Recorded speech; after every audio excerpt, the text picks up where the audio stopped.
حضرت امام غزالی فرماتے اللہ نے تین طرح کی مخلوقیں پیدا کی۔ ایک مخلوق وہ ہے جس کے پاس چراغ عقل ہے لیکن شہوات انہیں نہیں دی گئی، اور مخلوق وہ ہے جن کے پاس شہوات نفسانیہ تو ہیں لیکن ان کے پاس عقل نہیں ہے، اور تیسری مخلوق وہ ہے جن کو عقل بھی دی گئی ہے اور شہوات بھی دی گئی ہے۔ فرمایا پہلی مخلوق جن کو عقل کے چراغ سے مالا مال کیا گیا ہے لیکن انہیں شہوات نہیں دی گئی، وہ فرشتے ہیں، وہ گناہ کر ہی نہیں سکتے چونکہ شہوات ہے ہی نہیں۔ اور دوسری وہ مخلوق کہ جن کو شہوات دی گئی ہیں، عقل کا چراغ ان کے پاس نہیں ہے، وہ بہائم اور چوپائے ہیں، اگر وہ نیکی نہیں کرتے ہیں تو ان کے پاس چراغ عقل ہے ہی نہیں۔ اور تیسری مخلوق وہ ہے کہ جن کو چراغ عقل بھی دیا گیا ہے، شہوات کی آزمائش بھی دی گئی، اور وہ حضرت انسان ہے۔ اور اگر یہ شہوات کے ہوتے ہوئے چراغ عقل سے کام لے تو فرشتوں سے بہتر ہوتا ہے، اور اگر یہ عقل کے ہوتے ہوئے شہوات سے ہی کام لے اور عقل کو چھوڑ دے تو پھر یہ جانوروں سے بھی بدتر ہوتا ہے۔ ہمیں دو طرح کی چیزیں دی گئی ہیں، ہم نے فیصلہ کرنا ہے، ہمارے ہاتھ میں، اور امتحان بھی تو یہی ہے۔ اگر ایک نابینا شخص کہے کہ میں نے آج تک کبھی غیر محرم کے چہرے کو نہیں دیکھا ہے تو بتاؤ یہ اس کا کمال ہے؟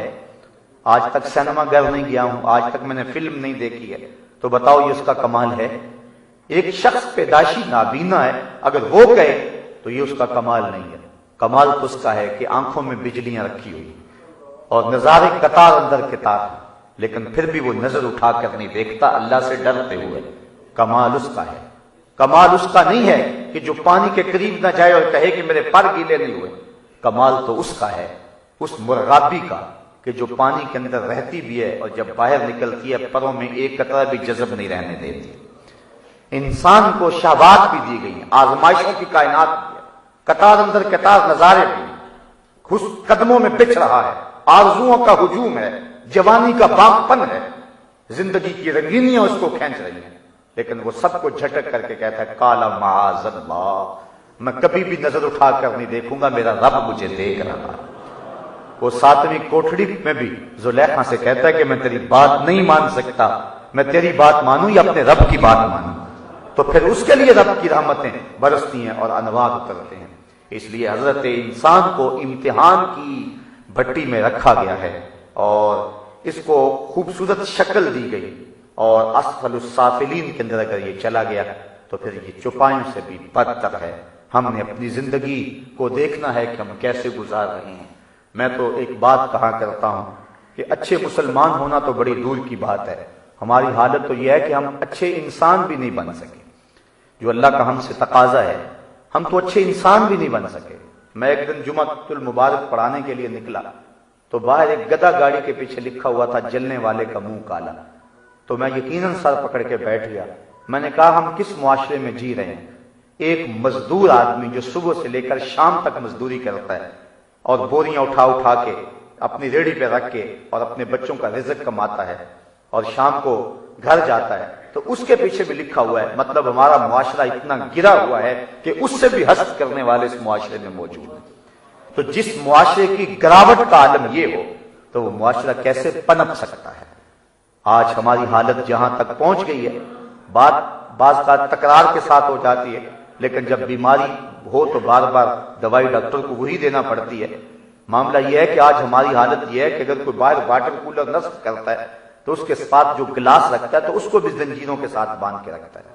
ہم اخلاقی پستیوں اور گراوٹوں کا اتنا شکار ہو گئے کہ ہماری دست برد سے وہ گلاس بھی محفوظ نہیں رہتے، ہماری لیٹرینوں کے گندے لوٹے بھی زنجیروں سے جکڑے ہوئے ہوتے ہیں۔ جس قوم کی حالت یہ ہو، اخلاقی گراوٹ کا عالم یہ ہو، اب کس کس بات کو چھیڑوں؟ ایسی ایسی باتیں شرم آتی ہے جو کچھ ہماری اخلاقی حالت بنی ہوئی ہے۔ ہم انسان ہیں اور اللہ نے انسان کو اصل تکوین پیدا کی ہے، اس کو خوبصورت دماغ دیا ہے، اس کو درد رکھنے والا دل دیا ہے، اس کو زندگی کا حسن و جمال دیا ہے، اس کو دو روشن چراغ دیے۔ الم نجعل لہ عینین ولسانا وشفتین وہدیناہ النجدین۔ اللہ فرماتا ہم نے اس کو دو آنکھیں، ایک زبان اور دو ہونٹ نہیں دیے، ہم نے اس کو چراغ ہدایت نہیں دیا۔ الم نجعل لہ عینین ولسانا وشفتین وہدیناہ النجدین، اس کو سب کچھ دیا، اس کو پتا ہے جب یہ میز کے نیچے سے رشوت لے رہا ہوتا ہے، اندر مفتی اس کو کہہ رہا ہوتا ہے کہ تو غلط کر رہا ہے۔ جب کسی کا گھر اجاڑتا ہے، اس کو پتا ہوتا ہے میں غلط کر رہا ہوں۔ جب کسی کی آبرو لوٹتا ہے تو اس کو اپنی بہن یاد نہیں ہوتی ہے، اس کو اپنی بیٹی یاد نہیں ہوتی ہے۔ جب ملک کے راز بیچتا ہے، جب اسلام کے قوانین پامال کرتا ہے، جب غریبوں کا خون نچوڑتا ہے اور ہڈیاں توڑتا ہے، تو اس کو اس وقت کچھ یاد نہیں ہوتا ہے، انسانی تقاضے بھول جاتا ہے۔ یہ رات کی تاریکیوں اور دن کے اجالوں میں جو بھی جرم کر رہا ہے، رب دیکھ رہا ہے، اس کی نظروں سے یہ پوشیدہ نہیں ہے۔ اگر یہ اپنی عقل کے چراغ کی روشنی میں چلنا سیکھ جائے تو زندگی کا جمال اس کو نصیب ہوگا، لیکن اتنا گر جاتا ہے، اتنا گر جاتا ہے، اس کو کسی چیز کی پرواہ بھی نہیں ہوتی ہے، اور یہ انسانی قدروں کو پامال کر دیتا ہے۔ اللہ اکبر! یہ اس قدر گراوٹ کا شکار ہوتا ہے کہ اس کو انسان کہتے ہوئے شرم آتی ہے۔ بلکہ میرے رب نے بل ہم عدل، عدل بھی اس میں تفضیل کا صیغہ ہے، یعنی جو ہے وہ گمراہی کے سب سے آخری درجے میں پہنچ جاتا ہے۔ جانوروں اور باقی جو بہائم ہیں ان سے بھی یہ بدتر ہو جاتا ہے۔